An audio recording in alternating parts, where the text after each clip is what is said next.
Welcome to the Prem Pals podcast. We back again. I'm your host, Nickel, and this is my co-host and personal bodyguard, Mr. Sean Melgar. Kind of like, I'd be like your Kevin Costner to your Whitney Houston. I mean, you don't have the same vocals, but I would definitely be. Yeah, I mean, a lot of people say I look like Whitney Houston. So, I mean, that's, I get it 100%. It's a common mistake. Yeah, 100%. Little throwback story. Do you remember, Mr. Melgar, when we were, can't remember which bar, but somewhere in Capitol Hill in Denver, and we were outside the bar, and some guy was talking shit to me and was about to throw down, and Mr. Melgar comes out of nowhere, lays this guy out faster than Ten Hag's career at Man United. Oh God, low blow. Not like this guy caught it to the nose. We do not promote violence, but yes, this was definitely, it happened outside of that place that was like an old hotel. Skinny guy, man. No, it was outside of that place that was an old hotel, and the bottom had this really dungeony, gross, but really cool, had a disco ball, but had carpet in it. And when you would walk on the carpet, your shoes would stick to the carpet, like would pull your shoe off. Rock bar. Yeah, but we still wanted to go there. We still loved it. Absolutely. I think we spent like excuse me, a Halloween there. Epic location. So, anyways, Melgar, what's this podcast all about? Well, for me, this podcast is about talking about how delusional Tottenham fans are, and including yourself. No, I'm just kidding, but not kidding. Not holding back any punches today. This is a podcast that kind of derived from our love for the game, for the beautiful game, but the Premier League, obviously, especially.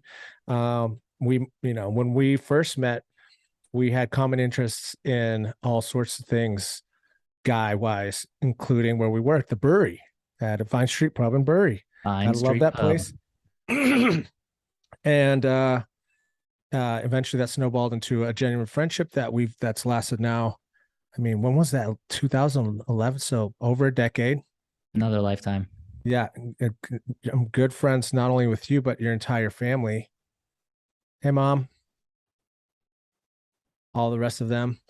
And yeah, and then once, we both really started, I mean, you've definitely been more on top of being a constant Tottenham fan. For me, life got in the way a little bit, but growing up in England, there was always, the favorite team. And then when they started doing really well, it was a little easier to stay, on top of being a fan because they were on everything, cereal boxes, every television channel. But easy team to like. Yeah, I get it. There we go with the Yankees comparison. No, they have history, and they have trophies, unlike some teams. God, my throat.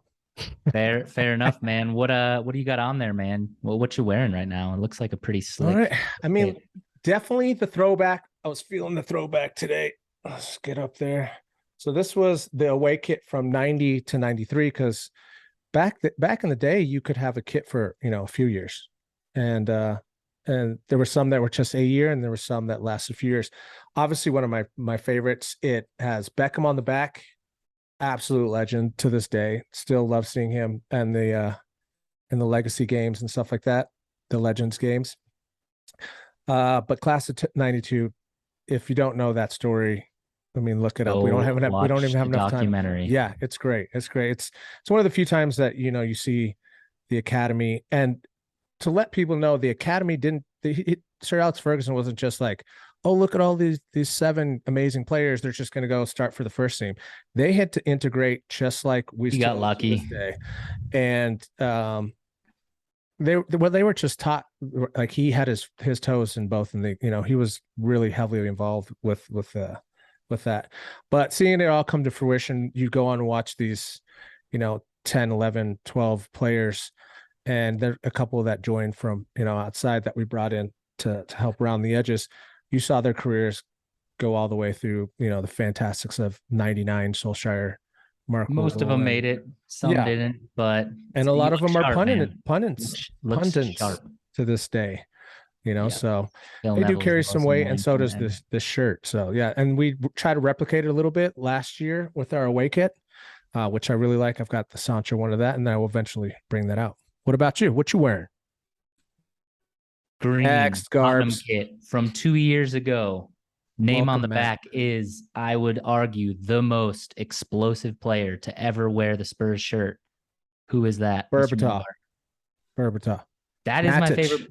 That is my favorite player of all time. Modric. Modric. Berbatov's my favorite player of all time. Not Modric. More explosive. Come on, keep going, keep going. Okay, is he still playing? Oh my gosh. Gareth Bale, man, come on. Where's your LA Galaxy kit? LAFC, bro. Whatever, LA same nonsense. LAFC. Anyways, so Tan golf, I national know, I football. know. If you guys can't tell, Sean is delaying us talking about the results at the weekend. That is why he's talking about the class of 92.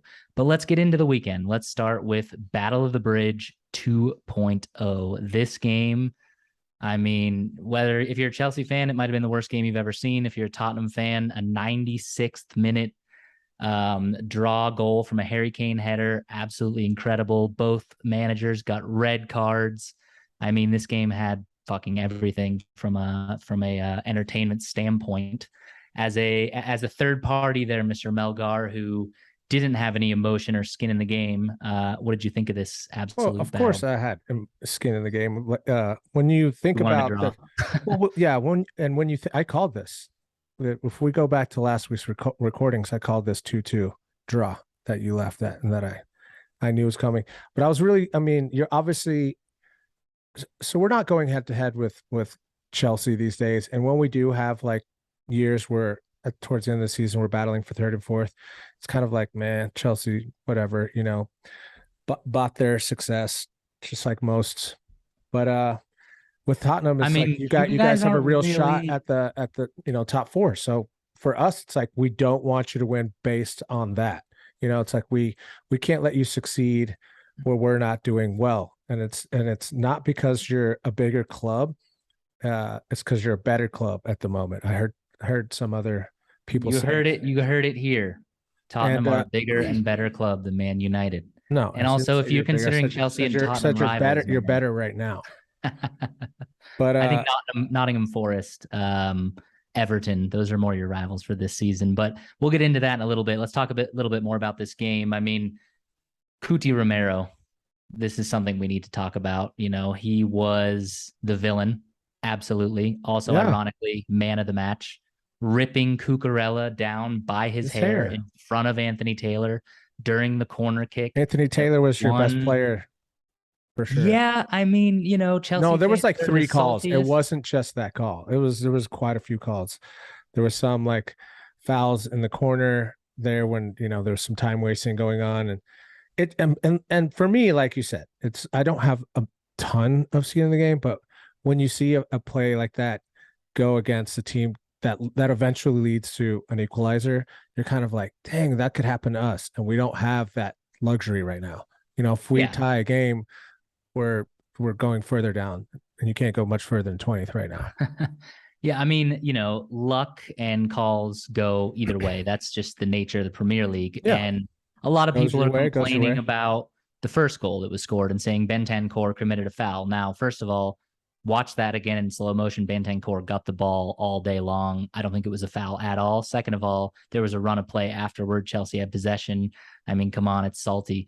Second of all, the second goal for Chelsea, Kulusevski was taken down, clear foul, if not a yellow card, uncalled for Chelsea's second goal. So yes, I see Chelsea fans could be salty about this, especially with the Cucurella hair pull, which I loved, quite frankly. I think Cuti Romero is an absolute champion. But I don't know. I mean, I think we've won something like one time in the last 6 years at Stamford Bridge. We have the work. They're the hardest. It's the hardest ground for us to play. Period. This is the hardest fixture of the year for us. For us to come away with a draw, playing poorly, that says something, man. Even though Chelsea played us out of the park, we got a point. So I mean, I'm ecstatic. That game was 96-minute header from Harry Kane. What more do you want, man? It was gorgeous. It was beautiful to watch. I mean, I give it to you that you get it however you can get it. And we, 2 seasons ago, we had a ton of those, and people were like, Penaldinez and all these excuses of like, things are going your way. When things go your way, they go your way. It could be 4 games in a row where you're getting the right calls or not. But your rivals are always going to look for an excuse. I get that. For me, the biggest thing wasn't even like the rivalry or the antics or the late night or the late goal. For me, what I saw was this was really an opportunity for you guys to make that mark after having an amazing transfer window. And, with Conte staying and having all of those things align, this right here should have been a 3-1 knockdown to be like, Tottenham have arrived. We did everything correctly this summer. And I get it. It's only the second game. I said it before that Basuma and them should be starting. You needed that physicality in that match, Yeah. 100%. Again, Højbjerg, I'm not convinced. I'm just not convinced. Like, Scored the goal, though. I agree, but he he has scored the some goal. good passes, but it's all sideways. It's a lot of like forced issues. I think with somebody like Basuma, he can hold and then look up. He's not going to be more creative. Like, granted, yeah, Højbjerg does have some really tight passes, but you need, you got some. I would die for Basuma right now. Like, I really wanted that type of player, and this was the type of game where it was 100% obvious that was the player that should have been involved. Yeah. Not to say that it would have changed the whole rhythm of the match, but it would have given you a better element there. And they were definitely playing some ticky tacky on you guys, and Basuma would have shut that down, whether it would have been a foul, yellow card early on in the match. I just felt like his presence Yeah. was I mean, needed. when he came on as a sub, his presence was felt. He controls the ball better. But and people were giving shit. I was giving shit in my little, Tottenham text message thread. Højbjerg's not good enough. This is ridiculous. Yeah. But then guess what he does? He pops up and scores the goal to tie the game. I mean, he's a guy that he's got goals in him. He's got heart. He played better in the second half. And I don't think you could drop Højbjerg in a million years. I'd rather drop Bentancur and start Basuma next match, just because you need that leader, that general in the center. And Højbjerg, what he lacks, I said this last pod, what he lacks in skills, he makes up in mentality. So yeah, I mean, credit to Chelsea, man. They were incredible. Reece Yeah. James is And the thing is, unfucking real, they're not finished buying yet, and to have Koulibaly come in with a goal like that what was that? Like, I mean, just his entire presence. I know we wanted to talk about him last week, but he didn't, get a lot of playing time. And when he's, in this match, I didn't know what I was really expecting, because we wanted him for so many years, but he was 90 mil, and plus. And so after getting quiet for a while and him running that contract out, you were kind of like, well, there's not a ton of interest in him because of his age, like, anymore. Like, does that mean that he won't integrate into the Premier League well? It. Oh Yeah. my gosh, no. He's like not. he is a great addition, and he's going to be scary for a lot of teams. Yeah, I just think that you guys need to integrate your new players and see what that adds.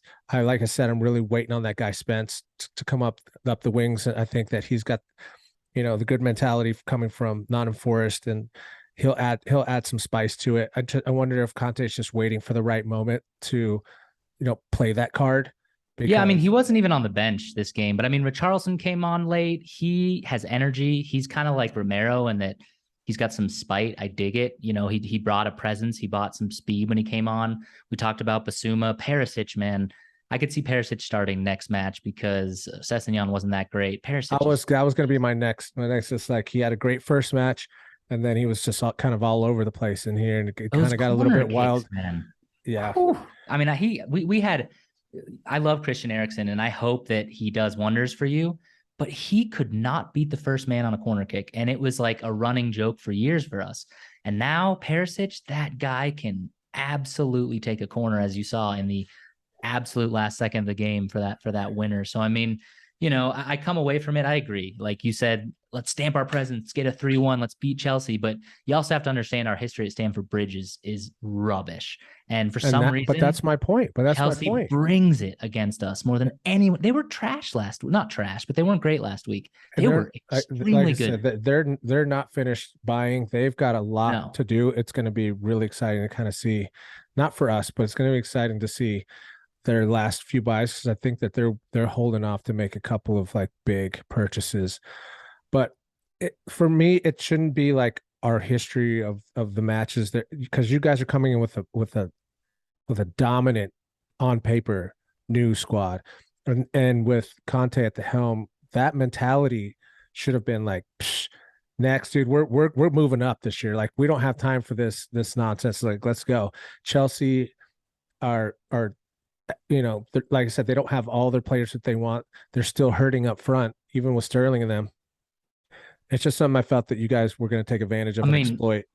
Chelsea beat us 4 times last year. I mean, Tuchel, like he has Conte's number, and those two, I mean, I thought it was hilarious. Like the first yellow cards, them getting into it, and then Tuchel runs down the touchline, staring at Conte to piss him off, and at the end they shook hands. Yeah. Conte doesn't look him in the eyes, which I guess in German culture is like offensive. So Tuchel grabbed him, and they end Yeah. up both getting red cards, have to be pulled apart. I mean, I love it, man. I love a good manager rivalry. Like, So there's too does many, Conte have to sit up in the stands next match? as does Tuchel. Yeah, Conte has to And sit you up in the said they stands have your next number. match. What's your number? 911 emergency? Because y'all were I getting mean, beat up by all sorts of people last year. I remember we beat you twice.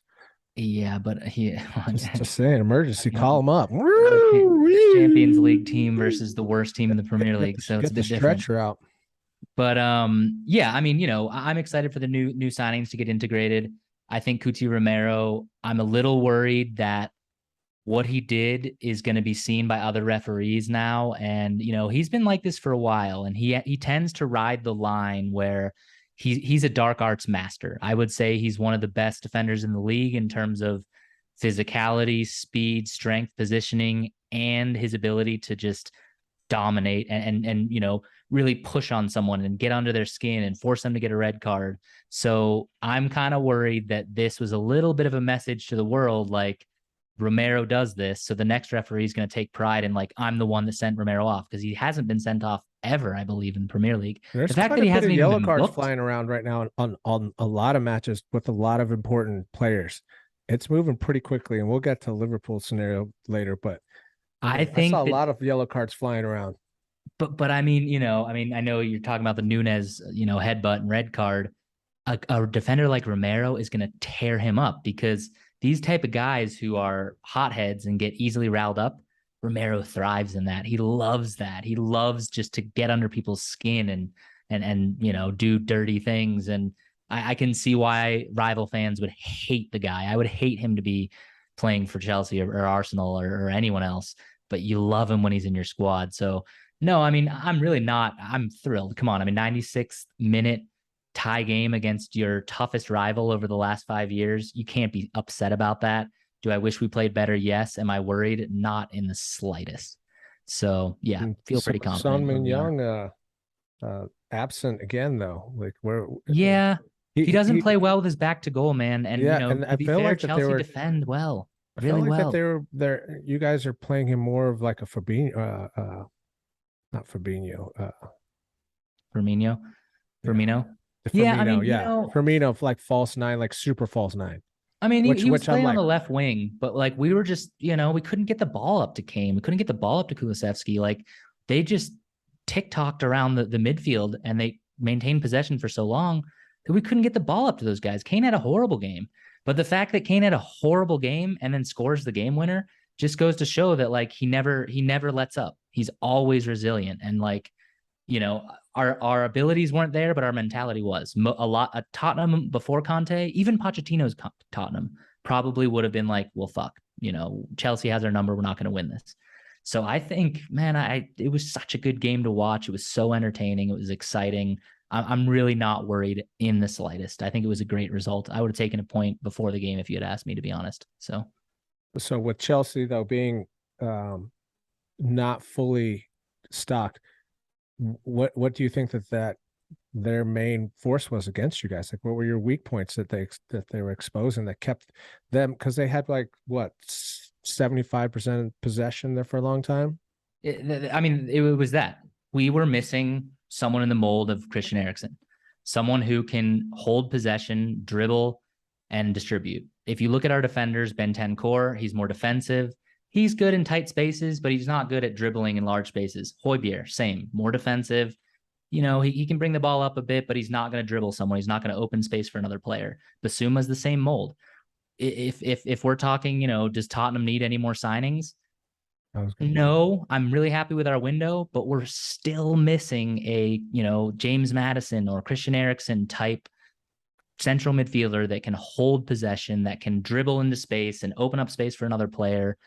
I think that's what we're missing, and that's why they dominated. I mean, Mount was very, very good at doing that against us. I mean, even Havertz dropping back, he's great in possession. Like, we have really good players in terms of the roles they play, but Chelsea has better footballers, technical footballers. Reece James is playing center back incredibly well. Loftus Cheek all of a sudden is a makeshift. What was that about? Wing back. Yeah. And he was that? incredible. Dude, he was that dribbling good. he did up in the front where he's kind of making y'all look ridiculous. He was playing as a defender. And so the best attackers, Sterling, for all Sterling is, he can't hit the back of a fucking barn door. He can't shoot. Same with Havertz. Sterling has to be part of a partnership. He's kind of like he needs a striker to pass to at the end. and Sane. Like, they were, I mean, Sane, obviously he's shown that he can do whatever he wants and whatever, but he definitely needs to be like, you can tell Salah, he's not falling off. He's still amazing, but he had an amazing partnership. And this, like I said, we'll talk about that soon, but I just felt like that's something that you see already with Sterling. Like, but he can't finish. No, he's just, no. That's just. Yeah. And so, I mean, the finishers are Reece James and, Reece James is a defender. And then Loftus Cheek is playing, he's looking like a winger, a striker, but he's playing wing back. Yeah. So Chelsea just have better technical footballers. It doesn't even matter what position they're playing in. They have a tighter possession. They're better at dribbling. They're better at passing.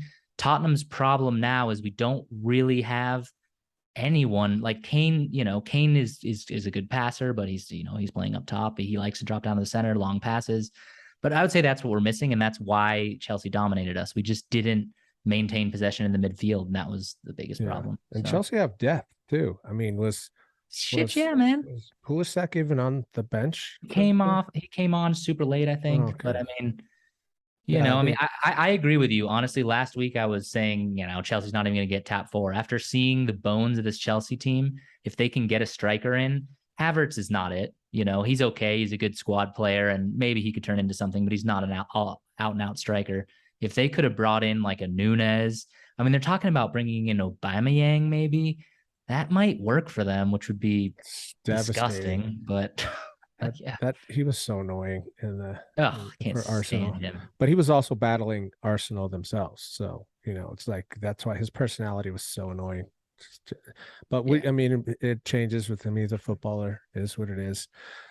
But what's your final thoughts for that match? Do you think that was an agreeable conclusion, or do you think that no? I think we got away with one, and we got a point. And that's football. But that's football. That's football, and I'm proud of it. And honestly, I think although I hate Arsenal more because they're our North London rival, these Chelsea matches, man. I mean, if you remember Battle of the Bridge, the original, these is one of the spiciest fixtures in the Premier League right now. Every Tottenham Chelsea game is heated. There's drama. There's goals. I mean, this is from a neutral or either fan perspective. I think this is one of the spiciest matchups in the Premier League right now. So yeah, I'm happy with it, and can't complain. So let's let's move on to another match. So let me see if is this correct? Bournemouth. Who Bournemouth play? What? This is Brentford 4, Manchester United 0. Is that right?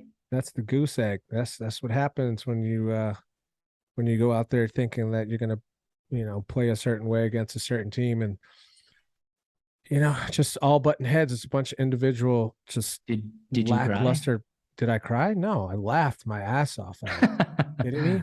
No, of course I didn't cry. You could only laugh. Like, when you're averaging a goal every 10 minutes in the first half by Brentford, who played really well. I'm not going to deny that they didn't play Yeah, well and they were organized. absolutely. And Brighton and Brentford both went into that match knowing exactly what to do. Yeah, even with the new tactics that we have with Ten Hag, like high pressure play, you can tell that the players just implode. Like the players will throw. They've done the last three managers. These same players have thrown the managers under the bus, and on any given day they'll just pout, and that's what you So see you out think there. it's more mental? Like, do you think it's you don't have the right Oh, it's a players, or combination it's of all. Like, mentality is just fucked? no, And imagine not being good enough, and then saying that you are, and trying to prove that you are, and time out, you've just been proven that you're not, and the fans that were with you in the beginning are starting to tell you nicely, even on your socials or whatever, that you're simply not good enough. That's what it is, and it doesn't matter. Like, we've given you the benefit of the doubt, and even now with the new manager, we didn't get the new manager bounce. And because if you call preseason the new manager bounce, then you need to check, what football is all about, because that's ridiculous. Like, everyone knows that preseason is preseason, and that the minute that is over, it's never thought about, or stats are brought up again, or whatever random Shanghai Stadium award medal ribbon you've won means nothing. So to act like, oh, but we were playing so well, it's a farce. And it just, I mean, everyone's mentality out there, and there's so many scapegoats. They immediately start talking about Ronaldo, how he's pouting this. I said, I'm not going to go down that road. It's not something I feel like that we should spend time even talk, because it's such an echo chamber at this point.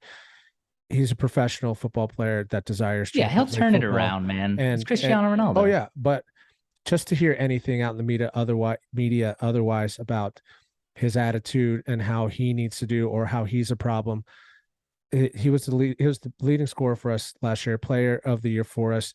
He he can go anywhere he wants, not technically, but he can join any squad and be a first team member and score goals.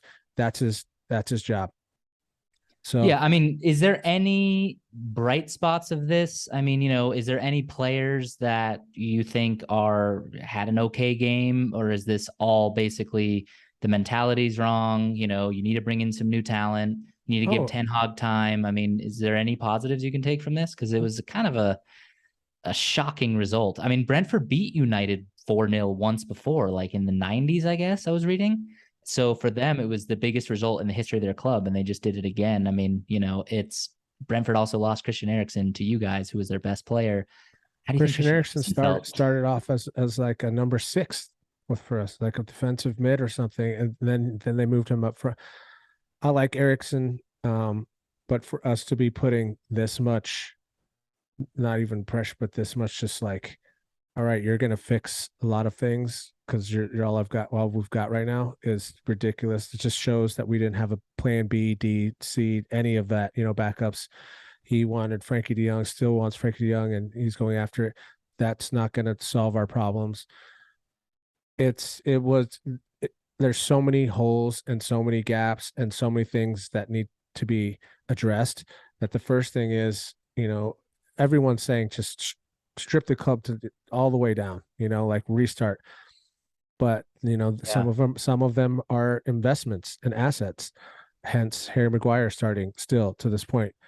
And I'm not here to be mean to the guy personally, but he is he's not good. He's not good enough for, he's good enough for maybe a championship squad, but go back to Hull City and do amazing things, be a captain there. But that's the big Yeah. thing. You're not a captain, you're not a leader. Especially what It you paid shows for on it him. shows I on the mean, pitch. There's just no sense of like, take responsibility. Like, we saw De Gea come out at the end, and he requested to come and do the interview to apologize to the fans. He came out. He was like, "I'm going to do the interview. I'm sorry, I cost us the points today," which is true. There was two massive I mean, mistakes, which is let's talk about that though. I mean, Dean Henderson looked like a very promising keeper. Obviously, got pissed off that he keeps sitting behind De Gea. Had an well, COVID outstanding happened to match him. for That was the Nottingham thing. He Forest. he got he got COVID, and it was just, because Solskjaer had promised him the number one spot. unfortunate. He got COVID, and during that time, De Gea was able to put on enough performances in one of the worst seasons I've ever seen, but the worst PL season. He was able to be one of the bright spots. He actually performed. So you can't really not reward that by stripping him, especially with the contract that he has, how much he's getting paid, like 350,000 a week or something. Yeah. But But I mean, is De Gea past? Like, he's only like he's 31. Like, do you think he's past it? Is he on the I heard decline? someone saying today that he's this professional, and that if he needs to learn a new style of play, he's adapted before, which is true. We've seen him save our seasons, keep us relevant numerous times, Yeah. since the Fergie day. He was one But of the best keepers in the world at one but point. I mean, he's but got some game. but as being one of the best shot stoppers, watching some of these mistakes, it's the timing that they happen for me. It's This is super crucial for us, and you let a ball like that slide in. It's just, it's like, get behind the ball. It was just, there's so Mentality many thing. things, and like, obviously we're spectators, we're not there, we don't know if the sun got in his eye, or anything, like whatever it was. But as a keeper, you talk about, like, we got to be better, we got to be, well, then be better. Like do that, like, so then you're not a topic that we're doing right now. For me, it's not get rid of him, but it's get competition. The same thing happened to Luke Shaw when we got Alex Telles. You cause that competition, you force a player to to up their game. So So that Dean Henderson didn't go on loan. Is he on loan, or is he yeah, no, sold? he's on loan, so he could come back, and that's the thing. Got it. We could recall him in January if things you know Got don't it. pan Yeah. out. So I But mean, he's still probably going to take it's over a on a bunch. year. It's on a year loan. Got it. But I mean, I think that, like, in emergency cases, we can pull that trigger, be like, no, sorry, dude, we need our boy back. Yeah. But So I mean, who do you need to bring in? I'm not gonna jump on that train and say that he should Yeah. come in and be, because for me, though, his personality, it seems toxic, and the way that he's talking about the club already, and I get it. It sucks, especially being young and hungry, and earning that spot, actually earning it, got it. He had it, and then it slipped away, and now he's just like, well, look, see, that's what you get. It's like, well, you could have just come back and proven it. Been like, hey, I learned a lot from Yeah. David, and it went on loan, and it's unfortunate. We're friends, and we're here to support each other, and now it's my turn, and I'm going to give it all I can, and hopefully, Yeah. I can give the fans something to watch. Instead, he's out there like, they tricked me. It was the most horrible. It was a waste of 2 years. All And this that's the stuff. last thing you need is someone toxic, Yeah, because that's the problem you have. we've seen So that happen. We've seen that happen. so But who fixes this? I mean, Lissandro Martinez, I know he we were needs to be making playing jokes about his CDM. No, height, he needs to be but playing his CDM. height, he's not there for a center back, and there was some issues that we're seeing there. I mean, who do you bring in? I mean, give me two players or positions. I mean, I gotta imagine you're bringing someone in. I saw links to what Cunha from Atletico Madrid, but he's an Ericsson type Yeah. player. I And mean, who do Rabia, you want to bring in? You want to bring in Rabio? no, I don't. That's a panic buy, but I'm just saying that deal's about to be done, and whether we Yeah. like it, he's about to come in, and the Glazers. Everyone is trying to say that it's because we're He's bringing De Jong as well, and they're going to partner them up. And I'm like, am I supposed to be I like, don't see oh, it. perfect, okay, I get it, No, it's like, no, that sounds terrible. It's like, Yeah. this is, and they said it that he's been on the list. I said this last time. There's no way he was on the list. For me, it's not even about, like, who do we bring in. It's what with what we have right now. We prioritize positions to people that deserve to be playing. So for me, in the back, it should be Varane and Lindelof possibly, but I would love Varane and Bay. But they're about to sell him. Just because you can play that high line with them. They're too athletic, they got some pace. Varane is really stable, so he could sit back behind Bay, who's got a mistake in him, because he goes in, it's Do you think fixing that defense is key, or oh yeah, yeah, even playing because with the options at your disposal yeah, now, because if we mix and can't even match? play, if we can't play from the back, because you saw there was when we lost that, when that second goal was scored, De Gea sees Maguire in his peripherals to the left, wide open, but like no players on, but instead decides to go with a more technical player at Ericsson, who he thinks can handle the ball, even though he's got two players on him. and they take the ball and score. It just goes to show that like that whole mentality from the back, you can't, that's what it starts with from the back. Like, how are we supposed to even have encouragement of Yeah. moving the ball forward when we're a keeper is scared to play it to our $80 million captain? Like, it's ridiculous. It's outrageous. So yeah, I would start Yeah. there. And then left back should be Malacia, our new signing. He should be starting. I think that that's a given now. I think that he gave Shaw a chance, and he's just not producing. I don't know where. I don't know if it's his fitness levels. He's just not moving the same. He's not moving like a couple seasons ago, or even last year. Like, he's just not thinking in those spaces and in those realms where he was crossing and opening, putting space in the, like, pulling defenders and opening space in the middle and going into the middle himself and creating space for someone to run down, the wing. He's just not thinking that. So Sure. Malacia, he'll come in, he's hungry. I think that he should do it. Right back is another spot that I think we're really weak in, because Delo is just not it for me either.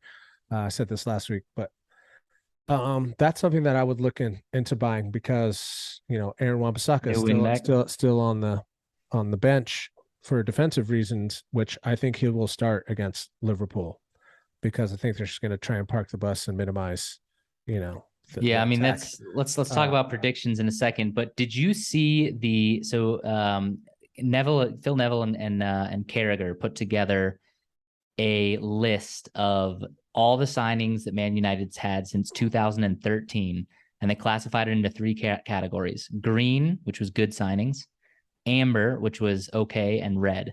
There were only 2 signings in green and 7 signings in amber, and the rest were in red. Can you guess who the two, maybe you already saw this, but if not, the 2 green signings, according to Neville and Carragher, were since 2013 for Man United?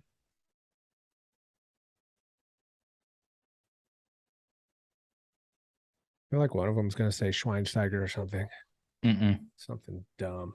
I'll give you their Zlatan, positions. Yep. Well done. Zlatan, for Zlatan's one. sure was he was fantastic for us. Absolutely. Uh, Zlatan and I'll give you a hint on this one. They're still playing for you right now. they're still playing for us. Bruno Fernandes. Yeah. Yeah. I mean, when he came in, he was gold, but I he's think we talked about this though. Like, he doesn't play well with Ronaldo, which is sad. He just does yeah. he doesn't take that type of that movement, that role, because he doesn't venture into his area. Because Ronaldo would look back and be like, "No, bro, like, create stuff for me. Don't be in my area."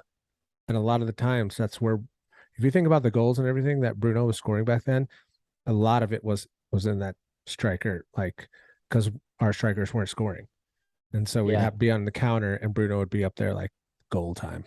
You Yeah. know, But I like, mean, he the had a lot of fact goals that at back post stuff. He was like cleaning up shots too. He was like, it was all over the place. So yeah, I mean, it must be a personality thing because, like, you'd think that, having Ronaldo in front of you would be great for yeah, somebody especially who's as somebody big that as, you play with regularly all the yeah. time. Like, okay, and another thing though, I'll get this out too. Garner should be starting over McTominay or Apparently Fred. you're selling him and Exactly. maybe It's to it's us, which would be atrocious. fantastic. It's atrocious. Like, if you guys scoop up Garner, I'm gonna be so upset. Like, it's straight fuckery to think that this guy went and checked off all the boxes that you asked him to do prerequisite wise. Everything you asked him to do: 3 loans, develop, get more physical, put some meat on your bones, look up, learn to play. He It's did too good for everything. United, though. I mean, Did do you want to everything. be part of that project right now? He is a part of the project. He's on But the bench. He's yeah, on the bench. The thing is, it's like, what do you have to do to get played? I don't understand. Like, I get so I fully back Ten Hag, but I think he's a little strong-willed, and he's hard-headed in some aspects, to where he's like, no, I know what I want. I know what I'm going to do. That's part of why I'm here. I yeah, get it, but you have to look at it now and say, why not? Like, Camacho should be starting on the left instead of Rashford. And I hate to say it, hurts my heart, but Rashford is just, he's in a funk. I don't know what's going on. He's just like, he's not producing. He's got his head down. He gets upset. He's just grumpy. He's got Martial Maybe he face needs from a to be couple of years benched, ago. to Yeah, shake him but up. we've already done that, and it's just that doesn't help because then he just sits there and pouts even more. And then when he goes on for the last 5 or 6 minutes, it's kind of like, why even put him on? Like he's not going to want to do anything. He's so upset. Like he was upset that Alenga was coming on for him last year. So yeah, I Yeah. mean, there's some things that we need to do with the people that we have right now. That's just what it is, and then worry about our desperate signings. Because unless we pull some magic out of a hat of someone that we all know that we didn't know that their contract's running out somewhere, it's not looking good for us. Yeah. So yeah, tough one to take, but we have Liverpool next. So let's see how that goes. And that's the thing. Let's I talk had about the had a other games I a had a little bit. buddy, my Liverpool buddy, text me earlier, and he sent me just a picture of the bottom of the table with us in there, and I was like, bro. And I video record. I was like, if you scroll just a little bit, you literally have 2 points on us, and Yeah, you're Liverpool. contenders, and you're contenders, and Yeah, and they didn't sound like they you're even trying to played give incredible us teams stuff. either. Like Yeah. it was expected that we were gonna trip up a little bit, but Well, let's for talk the about let's contenders, talk it's about like Liverpool.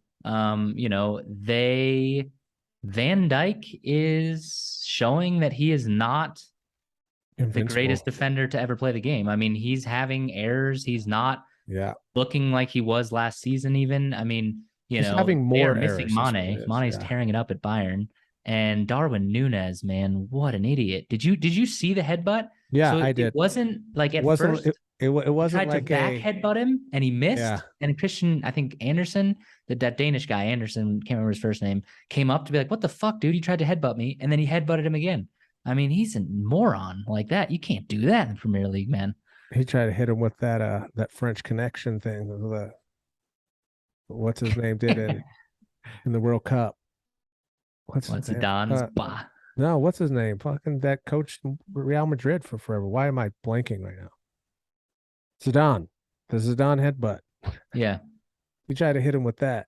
And Yeah. it was like, But but he he's the yeah. thing is like I understand the passion and everything and learning, but when coming to the Premier League, he probably thought he could get away with something a little more physical because they told him that it's more physical. Then Klopp comes out and is like, that's not the way that he should act.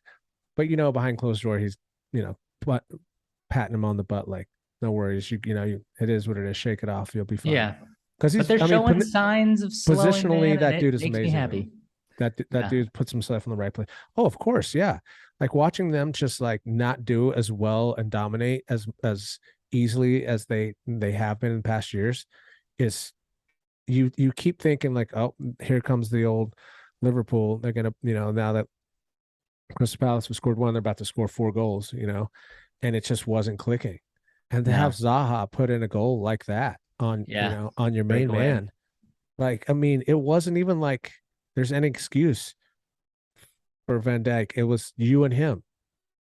And he just like pulled it to the I mean, side and Zaha can produce magic, but it makes me happy to see, man. But talking about teams that are cracking a little bit, Manchester United are not cracking a little bit, and they look unbelievable. Manchester United, Man City, you mean? Sorry, Manchester I City. was like, I'm gonna Um, leave that. I'm gonna leave that. let's delete and edit that out. No, I'm clipping that. Man. So anytime I'm just gonna have it like on a button instead of like that air horn. I'm gonna be like, Manchester United are It's gonna be your absolutely ringtone. killing it. No, Manchester City, dude, like that De Bruyne shot. I mean, Haaland not even scoring and hardly even getting the ball because Bournemouth parked the bus. But still, man, they are terrifying right now. Terrifying. They're just clicking on all cylinders. Well, they make the perfect signings. They scout so well, so far out. Like I mentioned last time, it's like we should be, most any team that is trying to go in the right direction should be looking at replacements for a player 2 years before their contract runs out. Absolutely. They You also should, sell well. and Like they you get should a be lot of money for their talking. players. You should be talking to those replacements, you know, way ahead of it. Like obviously, some of it is illegal. You can't be, while someone's in full contract, but you can be like, hey, there's an interest, just so you know, like this person's contract, and we're looking to fill that. just so you Yeah. know. Because who wouldn't want to play for City, Exactly. really? Exactly. And everyone that's come in has kind of struck gold. I mean, um even what's his name in the back, the defender that came Ruben from Diaz. no, Oh, the Nathan Ake. yeah, Ake. Even when he came and everyone was like flop, flop, He was all he was strong. right. Yeah, he was strong. And this last couple of weeks or the first week, he was out there starting. Pep has it in his head. He's like, I know what I'm going to do with these players. Don't worry about what I'm doing. Worry about what you're doing. Like, now look, Nathan Yeah. Ake's starting because I remember last year, right when they got him, they were like, flop, flop this and that. I'm like, no, he'll come good, and They've that's got what you do. two That's what. pair.